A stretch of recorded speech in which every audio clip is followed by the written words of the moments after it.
We're hearing this over and over and over now. The U.S. Product Safety Commission is targeting more home appliances. I mean, they want to control every appliance in your house. There are new proposed regulations for dishwashers, which, by the way, are already the most regulated appliance in your house, if you did not know. They're also targeting new regulations on air conditioners, washing machines, and furnaces, just to name a few. Don't forget the ceiling fan, the water heater, the portable generator. It's all there. Now, the Biden administration will be enforcing new stringent requirements to help fight climate change. And Americans will expect to pay a lot more money for these regulated appliances. But the last poll I saw showed global warming or climate change wasn't even in the top 10 for things that voters are concerned about. And despite all the attacks on energy in your appliances and your way of life from the Biden administration, we are producing more energy than ever before. Did you know that? In fact, America is still producing more oil than any country on earth. 13.5 million barrels a day, and that is good news. And yet, President Joe Biden spent most of his administration trying to hamstring the energy sector and hurt America. He's canceled lots of oil leases for drilling in Alaska, where we could access 22 billion barrels of oil. He's used the Cold War era 1950 Defense Production Act to dump more money into producing green energy technologies. And the Wall Street Journal estimates that the cost of renewable energy subsidies in his Inflation Reduction Act will exceed $1 trillion. Where will this all lead in this war over your appliances in 2024? Well, let's ask my next guest, and that is energy expert and economist Jim Nels. Jim, good to see you. Steve, it's great to be on with you again. I'm glad you brought up the Defense Production Act.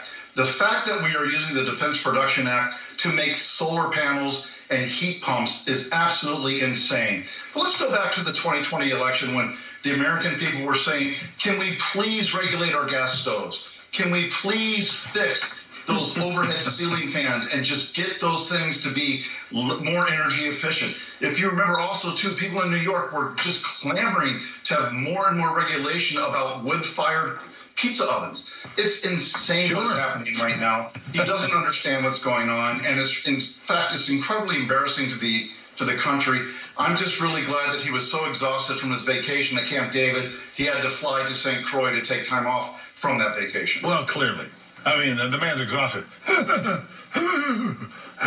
Anyhow, this all goes back, Jim, to let's go back to where it really started, and that is with Bill Clinton.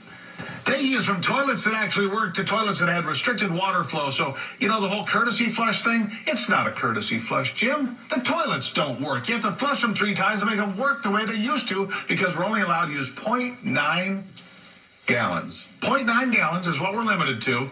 You have to flush the thing 3 times. Dishwashers now take, 2.5 hours? And what used to take 45 minutes because of the restrictions on water and energy. So we have to wash our dishes again. There's no savings here. We end up doing it 2 and 3 times, whether it's flushing the toilet, running the dishwasher, whatever it may be. We end up using more energy, wasting more resources, and not to mention it's expensive and annoying. Annoying, much like those on the climate scam train anyway, right? That's exactly the point. The restrictions they put into place cause people to use more and more energy in order to get the things done that they were doing before these new regulations went into place. And per your point about the toilets, I've got it on very, very good authority that President Biden in 2024 is going to regulate the flushing of toilets to only twice per week per family household. So maybe we're going to have to all get hotel rooms. I don't know.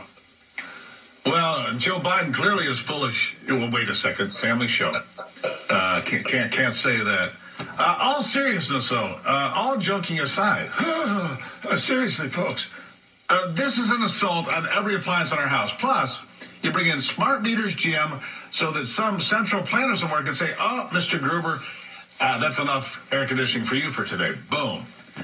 Your shower is long enough. Boom. You don't need to drive your car. Boom. They can shut those things down with the kill switch coming in 2026 mandatorily on all your cars. You know, the ability for these smart meters to regulate your appliances. This is not about climate change. It's about attitude changes, about changing the country, isn't it, Jim? It's about control, Steve. The government wants to be able to control the people, and one of the first ways they want to control people is through the regulation of their ability to travel from point A to point B, which is why they're having all these pushes for EVs, that they want every American to drive an electric car, because then the government can just hit the kill switch and say, you've driven enough already. Too bad, you can't do it anymore. We're seeing them now. They said that they want every single military vehicle to be electrically powered by 2030. That means that we're going to have tanks in Iraq, Afghanistan, wherever the next war is, towing a diesel generator, so that diesel generator can then charge the electric battery on the tank in order for the tank to then go and fight the enemy. It's all insane, and it's all about control. And I'm looking forward to the day when we see the pictures of New York City with people living in apartments that are 72 stories high with long extension cords leaving their homes and going down to the street to charge their cars. It's going to be an amazing picture. I hope to God, Jim, we don't make it that far. I hope that we are seeing this awakening of people saying, no, wait a second. I mean, first of all, we've seen Ford, General Motors, all the others say, we're backing off the EV thing. Nobody wants to buy them. It doesn't matter how big the subsidies are. People don't want them. At any rate, Jim, Happy New Year. I appreciate you being here, and hopefully the new year will be enlightened with people that understand that energy is important. Thank you. Same to you, Steve. One more quick thing real quick.